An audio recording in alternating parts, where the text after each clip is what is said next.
ఈ రోజున ప్రతి వారి హృదయంలో వారు సంతోషంగా ఉండటానికి కారణం వారి ఇల్లే, వారు దుఃఖంగా ఉండటానికి కూడా కొంత కారణం వారి ఇల్లు. ఎలా ఇల్లు అంటే వారి ఇంట్లో ఉన్న పరిస్థితులు, వారి పిల్లలు, వారి భర్త, వారి భార్య, వారి మధ్యలో సరైన కమ్యూనికేషన్ లేకపోవటం వలన, సరైన అర్థం చేసుకునే తత్వం లేకపోవటం వలన, మనస్పర్ధలు ఎక్కువైపోవటం వలన, అందరూ ఒకే టేబుల్ చుట్టూ కూర్చొని భోంచేసిన సంభాషించుకోవాలంటే ఎందుకో ఒకరితో ఒకరు మాట్లాడుకోవటానికి మనసు రాక ఎవరి గదిలోకి వాళ్ళు వెళ్ళిపోయి ఆ గదిలో ఉన్న వాళ్ళకి వీళ్ళు మెసేజ్లు పెడితే ఈ గదిలో ఉన్న వాళ్ళకి వాళ్ళు మెసేజ్లు పెట్టి ఫోనుల ద్వారా సంభాషించుకోవడానికి అలవాటు పడిపోయినటువంటి ఒక విధి విధానాలు కలిగినటువంటి వారు కూడా ఉన్నారు. ఒక చక్కటి సంభాషణ అనేది కుటుంబాల్లో లోపించడం వలన కుటుంబమే వారికి సమస్యగా మారిపోయింది. ఇంట్లో ఉన్న వ్యక్తులే వారికి ఈ రోజు సమస్యలుగా మారిపోయారు. సమస్య ఎక్కడో లేదండి, నా ఇంట్లో నాకే సమస్యలు.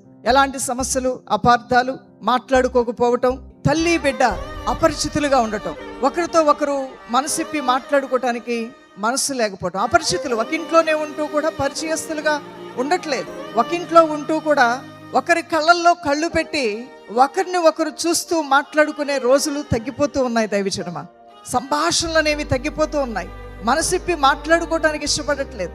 ఒకప్పుడు పిల్లలు వస్తే బ్యాగ్ పక్కన ఇసిరేసి నాన్న అమ్మ అంటూ వెళ్ళిపోయి వాళ్ళు ఆ రోజు నేర్చుకున్నవన్నీ చెప్పడానికి, ముచ్చటించడానికి ఆతృతపడి ఒకటే కూర్చొని అమ్మ నేను చెప్పేది విను, నాన్న నేను చెప్పేది విను అని మాట్లాడే పిల్లలు ఈ రోజున ఎందుకో వాళ్ళతో చెప్పడానికి, వాళ్ళంటే ప్రేమ ఉన్నా వాళ్ళకి అన్ని విషయాలు చెప్పడానికి వాళ్ళకి నచ్చట్ల.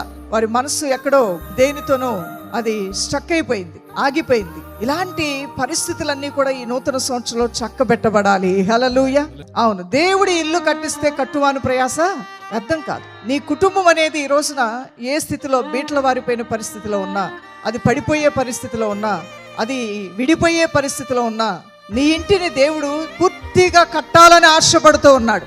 మంచి శిల్పకారుడు వలె మీ జీవితాల్ని చెక్కాలని ఆశపడుతూ ఉన్నాడు.